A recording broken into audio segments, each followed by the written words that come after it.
الحمد لله نحمده ونستعينه ونستغفره ونؤمن به ونتوكل عليه ونعوذ بالله من شرور أنفسنا ومن سيئات أعمالنا من يهده الله فلا مضل له ومن يضلله فلا هادي له ونشهد أن لا إله إلا الله وحده لا شريك له ونشهد أن سيدنا مولانا محمدا عبده ورسوله أما بعد فأعوذ بالله من الشيطان الرجيم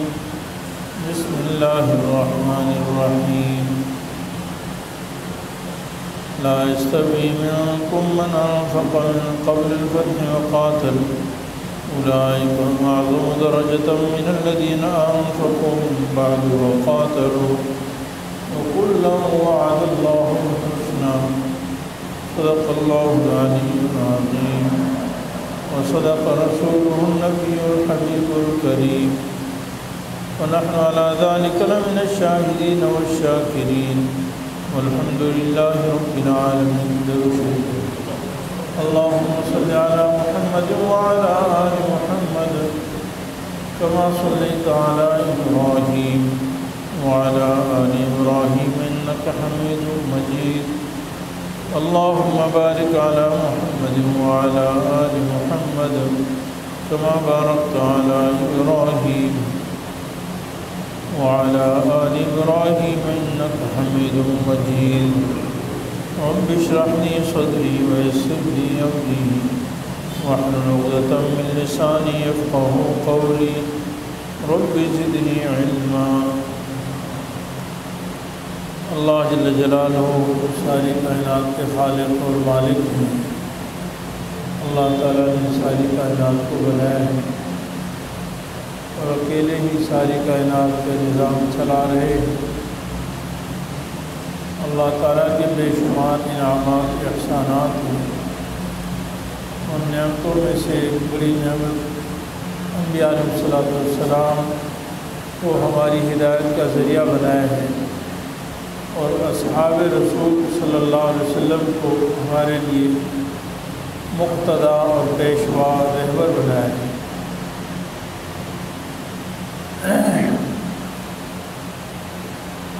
صحابہ کرام رضوان اللہ علیہم اجمعین اور اہل بیت کے مشترکہ فضائل چند جمعے پہلے بیان کیے تھے. آج چند ایسے القابات یا صفات جو اہل بیت کے لیے ہیں وہی صفات و القابات صحابہ کرام کے لیے بھی ہیں. عام طور پر کیونکہ اہل بیت کے بارے میں کچھ القابات وغیرہ ہم سنتے ہیں تو اس کے بارے میں مجھے شبہ ہوتا ہے کہ شاید یہ اہل بیت کے ساتھ خاص ہے. حالانکہ ایسا نہیں ہے بلکہ بہت سارے القابات صفات فضائل اور مناقب جو رسول اللہ صلی اللہ علیہ وسلم نے کسی موقع پر اہل بیت کے لیے بیان فرمائے وہی القابات اللہ تعالیٰ یا اس کے رسول صلی اللہ علیہ وسلم نے صحابہ کرام کے لیے بھی بیان فرمائے. تو موقع کے اعتبار سے ہر ایک کے لیے مختلف القاب ہیں. شرح عقیدہ طحاویہ ہماری کتاب ہے جو عقیدے سے متعلق ہے. اس میں یہ لکھا ہے عقیدہ کہ ہم سارے صحابہ سے محبت کرتے ہیں. محب اصحاب محمد رسول اللہ صلی اللہ علیہ وسلم ولا نفرط فی احد منہم ولا نتبرأ منہم. یعنی ہم کسی کے بارے میں افراط اور تفریط نہیں کرتے اور کسی سے ہم برات کا اور بیزاری کا اعلان نہیں کرتے اور ہم ان سب سے محبت کرتے ہیں اور جو ان سے محبت کرے ہم ان سے بھی محبت کرتے ہیں اور جو ان سے بغض رکھے ہم ان سے بغض رکھتے ہیں اور ہمیشہ صحابہ کرام کا تذکرہ خیر کے ساتھ ہوتا ہے. تو یہ ہمارا مسلمانوں کا عقیدہ ہے کہ تمام اصحاب محمد کے ساتھ برابر محبت کرنی ہے. اصحاب محمد وہ اہل بیت ہوں یا دیگر صحابہ ہوں، کسی کے بارے میں نفرت بغض دعوت وہ شریعت میں جائز نہیں ہے۔ دیکھیے میں نے یہ حدیث پہلے بھی سنائی تھی کہ اللہ تعالیٰ نے اہل بیت کو بھی منتخب فرمایا ہے اور صحابہ کو بھی منتخب فرمایا ہے۔ اس طرح نبی کریم صلی اللہ علیہ وسلم نے ارشاد فرمایا کہ اللہ تعالیٰ نے بنو اسماعیل میں سے بنو کنانہ کا انتخاب فرمایا اور بنو کنانہ میں سے قریش کا انتخاب فرمایا اور قریش میں سے بنو ہاشم کا انتخاب فرمایا اور بنو ہاشم میں سے میرا انتخاب فرمایا آپ صلی اللہ علیہ وسلم۔ بالکل اسی طریقے سے آپ صلی اللہ علیہ وسلم یہ بھی ارشاد فرمایا کہ اللہ تعالیٰ نے میرا بھی انتخاب فرمایا واختار علی اصحابہ، اور میرے لیے صحابہ کا انتخاب فرمایا، فجعل منہم لی وزراء و اصحابا و اسحارا، ان کو میرے لیے وزیر بنایا، ساتھی بنایا اور سسرال بنایا۔ تو جس طرح اہل بیت کے لیے انتخاب کا ثبوت ہے، ایسے ہی صحابہ کرام کے لیے بھی انتخاب کا ثبوت ہے۔ ایسے ہی نبی کریم صلی اللہ علیہ وسلم نے ایک موقع پر ارشاد فرمایا کہ قریب ہے کہ میری موت آ جائے اور میں تمہیں وصیت کرنا چاہتا ہوں دو چیزوں کی۔ ایک تو یہ کہ کتاب اللہ تمہارے اندر چھوڑ رہا ہوں جو رسی ہے، اور اس کو تم مضبوطی سے پکڑنا۔ پھر آپ صلی اللہ علیہ وسلم نے اس کے بارے میں بہت ساری باتیں فرمائی۔ اور دوسری بات آپ صلی اللہ علیہ وسلم نے فرمایا کہ اہل بیت میں تمہیں اپنے گھر والوں کو چھوڑ کے جا رہا ہوں، اذکرکم اللہ اذکرکم اللہ اذکرکم اللہ، میں اللہ تعالیٰ سے تمہیں ڈراتا ہوں ان کے بارے میں، میں اللہ تعالیٰ سے تمہیں ڈراتا ہوں ان کے بارے میں، یا یاد دلاتا ہوں میں تم کو اللہ تعالیٰ ان کے بارے میں، مطلب ان کا خیال کرنا۔ لیکن یہ بات جو اہل بیت کے لیے حضور صلی اللہ علیہ وسلم فرمائی، بالکل یہی بات آپ صلی اللہ علیہ وسلم نے صحابہ کے لیے فرمائی۔ ایک موقع پر آپ صلی اللہ علیہ وسلم نے فرمایا کہ احفظونی فی اصحابی احفظونی فی اصحابی، یعنی تم میری حفاظت کرو میرے صحابہ کے بارے میں، یعنی جو شخص میرے صحابہ کی حفاظت کرتا ہے در حقیقت میری حفاظت کرتا ہے۔ اور ایک حدیث میں فرمایا لا تسبوا اصحابی، میرے صحابہ کو گالی نہ دینا، اور جو ان کو گالی دے گا وہ میری نفرت کی وجہ سے ان کو گالی دے گا، اور جو ان سے محبت کرے گا وہ میری محبت میں ان سے محبت کرے گا۔ تو اس لیے جس طرح صحابہ اکرام اہل بیت کے بارے میں رسول اللہ صلی اللہ علیہ وسلم نے ارشاد فرمایا کہ ان کا خیال کرنا، ایسی صحابہ اکرام کے بارے میں فرمایا کہ خیال کرنا۔ ایک اور حدیث میں نبی کریم صلی اللہ علیہ وسلم نے یہ ارشاد فرمایا کہ دیکھو میں تمہارے اندر دو چیزیں چھوڑ کے جا رہا ہوں، ایک کتاب اللہ اور دوسرا میرا خاندان، تم ان کو مضبوطی سے پکڑنا۔ ایک کتاب اللہ ہے اور ایک دوسرا میرا خاندان ہے، یعنی مطلب یہ ہے کہ حضور صلی اللہ علیہ وسلم کے خاندان کی اتباع اور پیروی کرنا۔ اب بالکل اسی طریقے سے نبی کریم صلی اللہ علیہ وسلم نے صحابہ کے بارے میں بھی فرمایا کہ علیکم بسنتی و سنت الخلفاء الراشدین المہدیین عضوا علیہا بالنواجذ، ان رسول اللہ نے فرمایا کہ تم لازم پکڑو میرے طریقے کو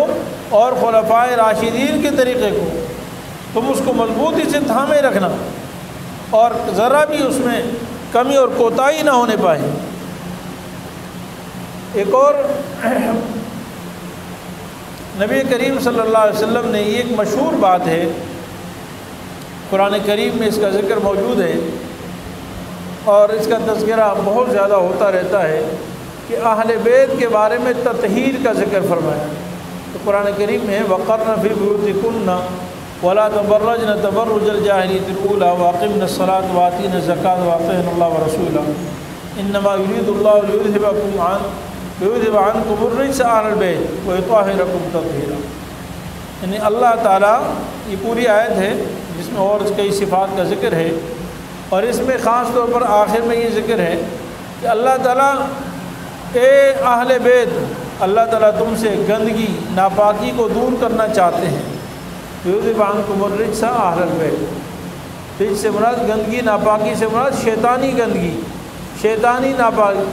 یعنی شرک اور کفر اور بدعات اور رسومات، دنیا کی محبت وغیرہ، ان چیزوں کو اللہ تعالیٰ پاک کرنا چاہتے ہیں، دور کرنا چاہتے ہیں، اور وہ یطہرکم تطہیرا، اور تمہیں پاک کرنا چاہتے ہیں، پاک کرنا، اہل بیت کو پاک کرنا چاہتے ہیں۔ اسی وجہ سے غلط لفظ بھی ایک مشہور ہے ہمارے اندر، ہم وہ کہتے ہیں جی 5 تن پاک، نعوذ باللہ، یعنی صرف گویا کہ اللہ تعالیٰ نے 5 افراد کو پاک قرار دیا ہے، حالانکہ اہل بیت تو سب ہیں، ازواج مطہرات اہل بیت ہیں، آپ صلی اللہ علیہ وسلم کی اولاد اہل بیت ہے، اور اسی طرح بنو ہاشم جو ہے آپ صلی اللہ علیہ وسلم کی اولاد میں سے، بنو عقیل، بنو عباس، اور یہ سب اہل بیت میں داخل ہیں۔ بہرحال لیکن قرآن کریم میں ایک اور جگہ پہ ارشاد باری تعالیٰ ہے 9ویں پارے میں، اِذْ يُغَشِّيكُمُ النُّعَاسَ أَمَنَةً مِّنْهُ وَيُنَزِّلُ عَلَيْكُم مِّنَ السَّمَاءِ مَاءً لِّيُطَهِّرَكُم بِهِ وَيُذْهِبَ عَنكُم رِّجْزَ الشَّيْطَانِ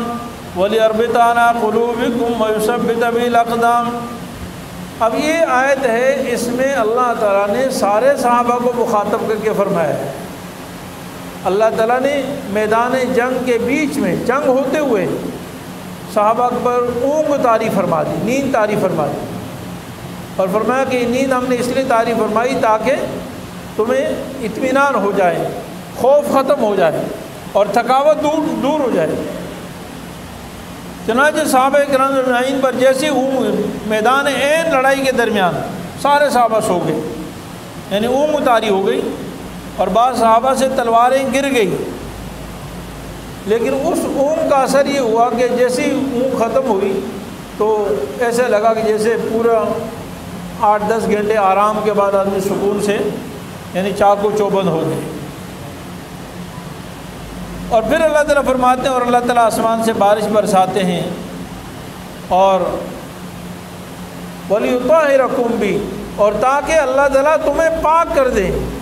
وَيُذْهِبَ عَنكُم رِّجْزَ الشَّيْطَانِ، اور شیطانی گندگی اور ناپاکی کو اللہ تعالیٰ تم سے دور کرنا چاہتے ہیں، اور تمہارے دلوں کو مضبوط کرنا چاہتے ہیں، اور تمہارے پاؤں کو ثابت کرنا چاہتے ہیں، مضبوط۔ اب دیکھیے جس طرح اللہ رب العالمین نے اہل بیت کے بارے میں فرمایا وَيُطَهِّرَكُم، تمہاری تطہیر کرنا چاہتے ہیں، بالکل اسی طریقے سے حضور اللہ رب العالمین نے صحابہ کے بارے میں بھی فرمایا کہ اللہ تعالیٰ تمہیں بھی پاک کرنا چاہتے ہیں۔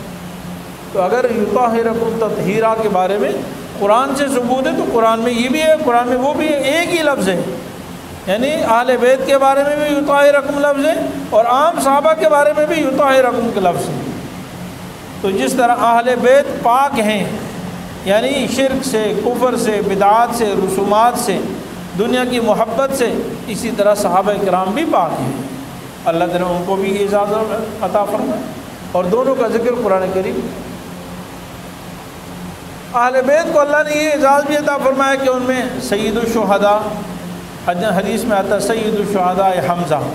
یعنی حضرت سیدنا حمزہ رضی اللہ تعالیٰ عنہ سارے شہداء کے سردار ہیں، سارے شہداء کے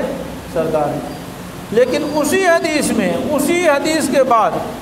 فرمایا سید الشہداء حمزہ ورجل قام امام امام جابر فامرہ ونہاہ فقتل، او کما قال صلی اللہ علیہ وسلم۔ ایک تو حضرت سیدنا حمزہ رضی اللہ تعالیٰ عنہ وہ سارے شہداء کے سردار ہوں گے قیامت کے دن، اور ساتھ ہی فرمایا کہ وہ شخص بھی قیامت کے دن شہداء کا سردار ہوگا جو کسی ظالم بادشاہ کے سامنے کھڑا ہو اور اس کو سچائی نیکی کا حکم دے اور برائی سے منع کرے، اور وہ ظالم بادشاہ اس کو قتل کر دے، یعنی کسی ظالم جابر بادشاہ کے سامنے کھڑا ہو اور وہ ظالم کو ہدایت کی بات کرے، دین کی بات کرے، اور وہ ظالم اس کو قتل کروا دے، تو فرمایا کہ وہ بھی سید الشہداء ہے۔ اور بے شمار صحابہ پر یہ بات فٹ آتی ہے جنہوں نے کفر کے سامنے یعنی وہ ننگی تلوار بن کر کھڑے رہے، اور عین موت کے وقت بھی لا الہ الا اللہ کی آواز دی، سارے صحابہ مثال۔ اسی طریقے سے نبی کریم صلی اللہ علیہ وسلم نے حضرت فاطمہ سیدنا رضی اللہ تعالیٰ کے بارے میں الفاطمہ بضعۃ منی، فاطمہ میرے جسم کا ٹکڑا ہے، یہ حضرت فاطمہ رضی اللہ تعالیٰ کی، اور فرمایا فمن اغضبها اغضبنی، جو حضرت فاطمہ کو ناراض کرے گا وہ مجھے ناراض کرے گا۔ یہ حضرت فاطمہ رضی اللہ عنہا کی فضیلت ہے، اہل بیت کو یہ فضیلت حاصل ہے کہ آپ صلی اللہ علیہ وسلم نے حضرت فاطمہ، اور واقعی حضرت فاطمہ تو حضور صلی اللہ علیہ وسلم کی بیٹی ہے، لخت جگر ہے، تو آپ صلی اللہ علیہ وسلم نے اس کے اعتبار سے فرمایا میرے جسم کا ٹکڑا ہے۔ لیکن یہی بات آپ صلی اللہ علیہ وسلم نے انصار کے بارے میں فرمایا ہے۔ حضرات انصار کے بارے میں رسول اللہ صلی اللہ علیہ وسلم نے غزوہ حنین کے موقع پر صحابہ کو جمع فرمایا، اور پھر انصار کے بارے میں فرمایا کہ انصار میرے جسم اور میری جان ہیں، یعنی انصار میرے جسم اور میری جان ہیں۔ بلکہ پھر آخر میں یہ فرمایا کہ سارے، یعنی میں انصار کے راستے پر چلتا ہوں، جس گلی میں جس وادی میں انصار چلتے ہیں محمد عربی اسی وادی میں چلے۔ ساری دنیا دوسری طرف چل رہی ہے اور انصار ایک طرف چل رہی ہے، تو میں انصار کے راستے پر چلوں۔ اور یہاں تک آپ صلی اللہ علیہ وسلم نے فرمایا کہ جس طرح انصار کی اور دوسرے لوگوں کی مثال ایسے ہے، جیسے انصار کی مثال یہ بنیان کی ہے جو نیچے انسان جسم کے ساتھ پہنتا ہے، اور دوسرے لوگوں کی مثال اوپر کی گودڑی کی ہے یا کمبل کی ہے جو ضرورت کے وقت آدمی اوڑھ لیتا ہے، باقی کہیں رکھ دیتا ہے۔ یہاں آپ صلی اللہ علیہ وسلم نے انصار کو اتنا قریب ترین فرمایا، جیسے یہ انسان بنیان سب سے نیچے پہنتا ہے نا جسم کے ساتھ لگی، تو فرمایا انصار میرے اس طرح ہے۔ اس طرح جو القاب حضور صلی اللہ علیہ وسلم نے عام یعنی اہل بیت کو دیے ہیں، وہی القاب حضور صلی اللہ علیہ وسلم نے صحابہ کرام اجمعین کو بھی دیے۔ دیکھیے حضرت علی رضی اللہ تعالیٰ عنہ کے بارے میں رسول اللہ صلی اللہ علیہ وسلم کا ارشاد ہے کہ من کنت مولا علی مولا، اے اللہ جس کا میں دوست ہوں تو علی بھی اس کا دوست ہوں۔ من کنت مولا ہوں، میں جس کا دوست ہوں تو علی بھی اس کے دوست ہوں۔ اور پھر آگے فرمایا کہ اللہم والی من والا ہو وعاد من عادا ہو، او کما قال صلی اللہ علیہ وسلم، اے اللہ جو علی سے دوستی کرے یا اللہ تو اس سے بھی دوستی فرما، اور جو علی سے نفرت اور دشمنی رکھے تو اس سے بھی دشمنی فرما۔ یعنی اس حدیث میں رسول اللہ صلی اللہ علیہ وسلم نے حضرت سیدنا علی رضی اللہ عنہ کو اپنا دوست قرار دیا، لیکن بالکل اسی طرح دوسری حدیث میں رسول اللہ صلی اللہ علیہ وسلم نے حضرت سیدنا ابو بکر صدیق رضی اللہ عنہ کو اپنا دوست قرار دیا۔ فرمایا کہ لو کنت متخذا احدا خلیلا لاتخذت ابا بکر خلیلا۔ خلیل یہ خصوصی لقب ہے۔ فرمایا کہ اس کائنات میں اگر خلیل میں کسی کو بناتا تو اس کا لائق ابو بکر تھا۔ اگر میں اس کائنات میں کسی کو خلیل بناتا تو وہ اس کا لائق ابو بکر تھا، لیکن میری دوستی اللہ کے ساتھ کافی ہے۔ اللہ اکبر! آپ اندازہ لگائیے، یعنی وہ صفت جو صرف اللہ کے لیے خاص ہے، جو نبی کی شان کے مطابق یہ کہ وہ صرف اللہ کے لیے ہو۔ فرمایا کہ اللہ کے سوا اگر کسی کو میں خلیل بناتا تو پھر ابو بکر اس لائق تھے کہ وہ میرا خلیل ہوتے۔ لیکن اسلام کی دوستی اور محبت اور بھائی چارہ کافی ہے، یعنی میرے بھائی ہیں اور اسلامی اعتبار سے میرے محبت ہے ان سے۔ تو دیکھیے ایک حدیث میں اگر حضرت علی رضی اللہ تعالیٰ عنہ کو مولا کہا ہے، تو دوسری حدیث میں حضرت ابو بکر صدیق رضی اللہ تعالیٰ عنہ کو جو لقب دیا ہے وہ اس سے بھی کہیں زیادہ ہے، بہت اونچا ہے۔ اور پھر مولا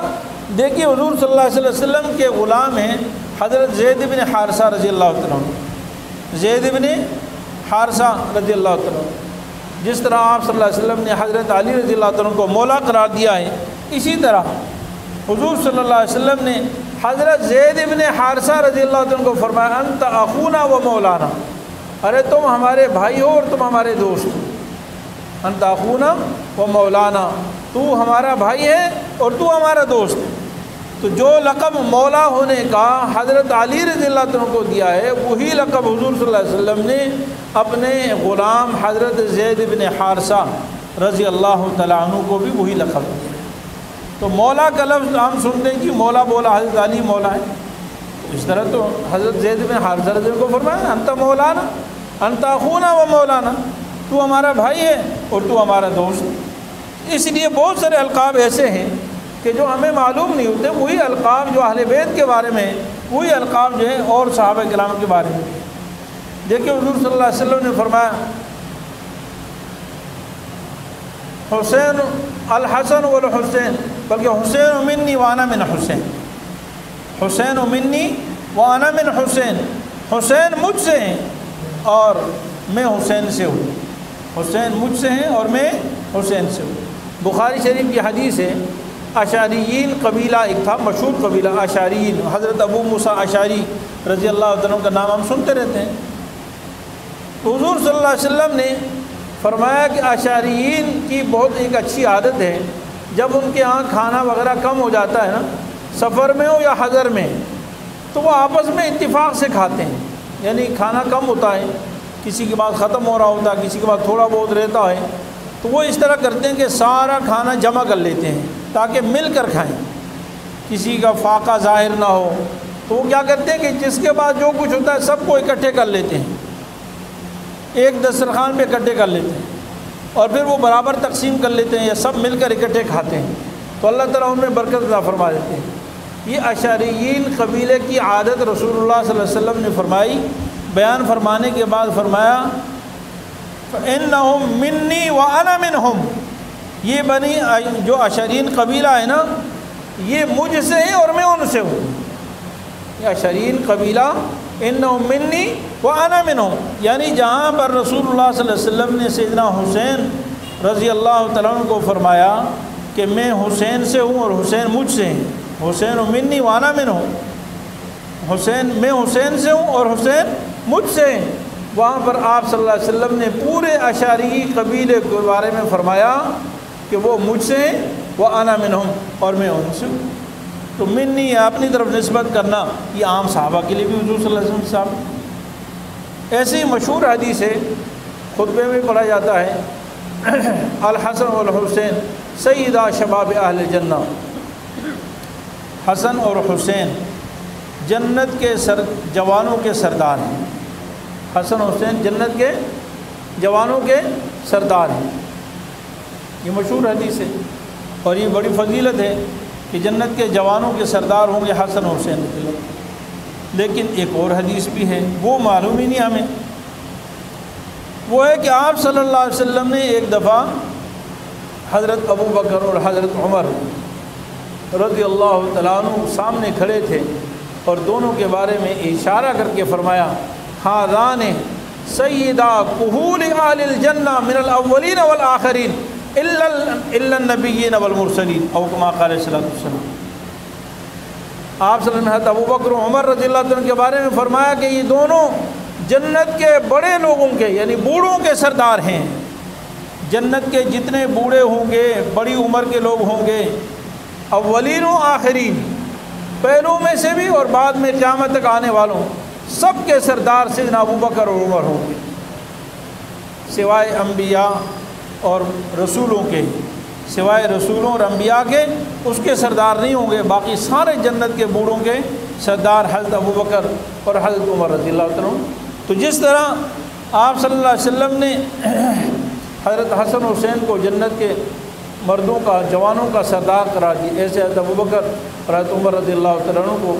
جنت کے بوڑھوں کا سردار قرار دی، یعنی بڑی عمر کے لوگوں کے سردار سے ابو بکر صدیق رضی اللہ عنہ۔ ایسی آپ صلی اللہ علیہ وسلم نے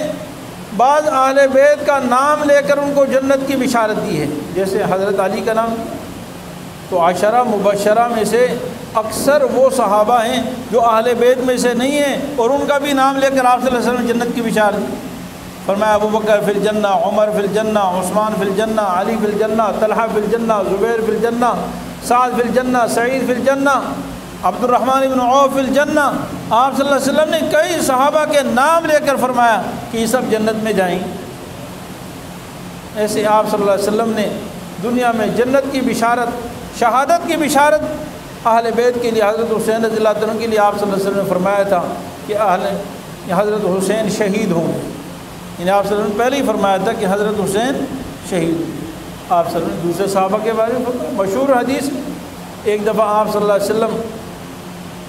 اور حضرت ابو بکر صدیق، حضرت عمر، حضرت عثمان رضی اللہ تعالیٰ عنہ وہ احد کی پہاڑی پر کھڑے تھے تو احد ہلنے لگا یا جھومنے لگا، تو حضور صلی اللہ علیہ وسلم نے فرمایا اسکن احد، یعنی اے احد ٹھہر جا، فإن ما علیک الا نبی، و صدیق و شہیدان، تیرے اوپر یا تو نبی ہے یا صدیق ہیں اور 2 شہید ہیں، یعنی تیرے اوپر ایک نبی، ایک صدیق اور 2 شہید ہیں۔ آپ صلی اللہ علیہ وسلم نے حضرت عمر رضی اللہ تعالیٰ عنہ اور حضرت سیدنا عثمان غنی رضی اللہ تعالیٰ عنہ کے بارے میں پہلے سے بشارت دی کہ یہ شہید ہوں گے، اس حدیث میں آپ کی بشارت موجود ہے۔ اور حضرت صدیق رضی اللہ تعالیٰ عنہ کے بارے میں پہلے سے یہ بتا دیا کہ یہ شہید نہیں ہوں گے، اس لیے فرمایا کہ ایک نبی ہے، ایک صدیق اور 2 شہید۔ اہل بیت کا تذکرہ اللہ تعالیٰ کے ہاں، یعنی اہل بیت کا نام لے کر اللہ کے ہاں تذکرہ، حدیث میں آتا ہے کہ رسول اللہ صلی اللہ علیہ وسلم نے ایک دفعہ حضرت عائشہ رضی اللہ تعالیٰ سے فرمایا کہ یا عائش ھذا جبریل یقرئک السلام، یہ اللہ تعالیٰ، یہ اے عائشہ یہ جبریل ہیں اور وہ تجھے سلام کہہ رہے ہیں اللہ تعالیٰ کی جانب سے۔ حضرت عائشہ رضی اللہ تعالیٰ نے فرمایا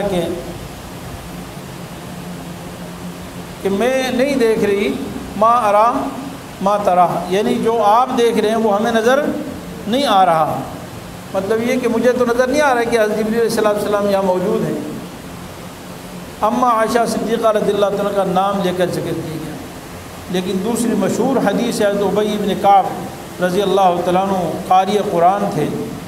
حضور صلی اللہ علیہ وسلم نے ارشاد فرمایا کہ مجھے اللہ تعالیٰ نے حکم دیا ہے، مجھے اللہ تعالیٰ نے حکم دیا ہے کہ میں تمہارے سامنے قرآن پڑھوں، اور ایک روایت میں ہے کہ آپ مجھے قرآن سناؤ، ایک روایت میں کہ میں قرآن سناؤں، اور ایک روایت میں کہ تم مجھے قرآن سناؤ۔ حضرت ابی بن کعب رضی اللہ عنہ نے فرمایا کہ یا رسول اللہ اللہ سمانی لک، کیا اللہ تعالیٰ نے میرا نام لیا آپ کے سامنے؟ فرمایا ہاں اللہ تعالیٰ نے آپ کا نام لیا ہے۔ فرمایا کہ کیا میرے نام کے ساتھ اللہ کے ہاں میرا تذکرہ ہوا؟ فرمایا ہاں تیرا نام کے ساتھ تذکرہ ہوا ہے۔ جب حضور صلی اللہ علیہ وسلم نے تصدیق فرمائی تو حضرت سیدنا ابی بن کعب رضی اللہ تعالیٰ عنہ زاروں قطار رونے لگے، یعنی اس خوشی سے کہ اللہ تعالیٰ نے میرا نام لے کر یہ فرمایا ہے۔ دیکھیے میں عرض یہ کرنا چاہتا ہوں ان ساری مثالوں سے کہ بہت سارے فضائل و مناقب ہم اہل بیت کے بارے میں سنتے ہیں، لیکن ہم سمجھتے ہیں کہ شاید یہ فضائل و مناقب صحابہ کے بارے میں نہیں، یہ مشترکہ فضائل ہیں، اور کہیں کسی موقع پر اہل بیت کے بارے میں فرمائے اور کہیں کسی موقع پر صحابہ کرام اجمعین کے بارے میں فرمایا۔ اس لیے ہمیں سب سے محبت کرنی ہے اور سب کی اتباع اور اطاعت کرنی ہے۔ اللہ تعالی ہم سب کو اعتدال سے